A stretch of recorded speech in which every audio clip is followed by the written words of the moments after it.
হাই friends, এটা সৰুকৈ গুৰুত্বপূৰ্ণ কথা আৰু লগতে আপডেট যে আমাৰ 31 তাৰিখে SSC-GD 2026 ভেকেঞ্চিটোৰ এপ্লাই ডেট সমাপ্ত হৈছে। আৰু মই তোমালোকক বাৰে বাৰে কৈ আছোঁ যে আমাৰ যিসকলৰ ছিগনেচাৰ আৰু লগতে আমাৰ ফটো, মানে নিজে কৰা ছিগনেচাৰটো আৰু লগতে ফটো, আমাৰ যদি ফৰ্ম এখন এপ্লাই কৰোঁতে ৰিজেকশ্যন হ'ব লাগে, তেতিয়াহ'লে এই দুটা বস্তুৰ কাৰণে আমাৰ ৰিজেকশ্যন হয়। বাকী আমাৰ কোনো এতিয়া ৰিজেকশ্যন হোৱাৰ আমাৰ বেলেগ সমস্যা বা কথা নাথাকে।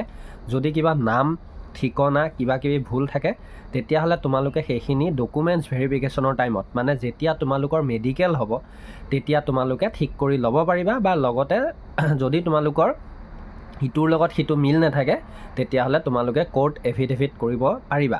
কিন্তু কথা হ'ল ফটো আৰু ছিগনেচাৰ তোমালোকৰ যদি ভুল থাকে, তেতিয়াহ'লে তোমালোকে যদি কাৰেকশ্যন ডেট সাৰি যোৱাৰ পিছত তোমালোকে একো কৰিবও নোৱাৰা, আৰু কাৰেকশ্যন ডেট সাৰি যোৱাৰ পিছত তোমালোকৰ এডমিটো নাহে আৰু লগতে তোমালোকৰ ফৰ্মখন ৰিজেকশ্যন হৈ যাব।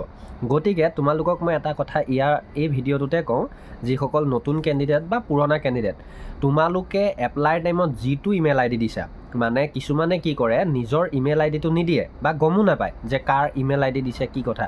গতিকে তোমালোকৰ যিখন এপ্লাই টাইমত এখন যে হাতত কাগজ এখন দি এপ্লাই কৰাৰ পিছত, সেইখন সাধাৰণতে ৰেজিষ্ট্ৰেশ্যন বুলি ক'ব পাৰি আমি, বা তোমালোকৰ IDটো তোমালোকে পাছপৰ্টটো দি নিজে লগইন কৰি চাবা, তেতিয়া তোমালোকে তাতে প্ৰিণ্ট বুলি আহিব, প্ৰিণ্ট কৰি চাব পাৰা।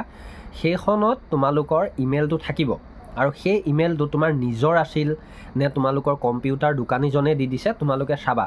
আৰু সেই ইমেইল IDটোত এতিয়া আজি জানুৱাৰী 3 তাৰিখ হ'ল, আৰু 8 তাৰিখৰ পৰা 10 তাৰিখলৈকে কাৰেকশ্যন উইণ্ড' অ'পেন হ'ব। গতিকে এইকেইদিনৰ ভিতৰতে যিসকলৰ ফটো বা ছিগনেচাৰ যদি ভুল আছে, তেওঁলোকলৈ ৰিজেকশ্যনৰ মানে এটা কাৰেকশ্যন কৰাৰ কাৰণে মেছেজ আহিব।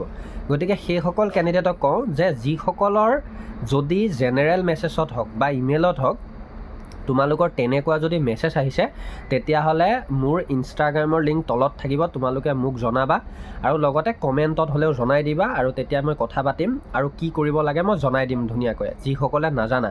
আৰু যিসকলেতো জানা তেওঁলোকৰ ক'বলগীয়া নাই। তো গতিকে তেতিয়া তোমালোকে কাৰেকশ্যন কৰি ল'লে তোমালোকৰ ফৰ্মখন ৰিজেকশ্যনলৈ নাযায়। গতিকে এইটো এটা গুৰুত্বপূৰ্ণ আপডেট, তোমালোকে যিমান পাৰা শ্বেয়াৰ কৰি দিবা লগ বন্ধুলৈ বা নিজৰ বাই ভনীলৈ। ধন্যবাদ। জয় আই অসম।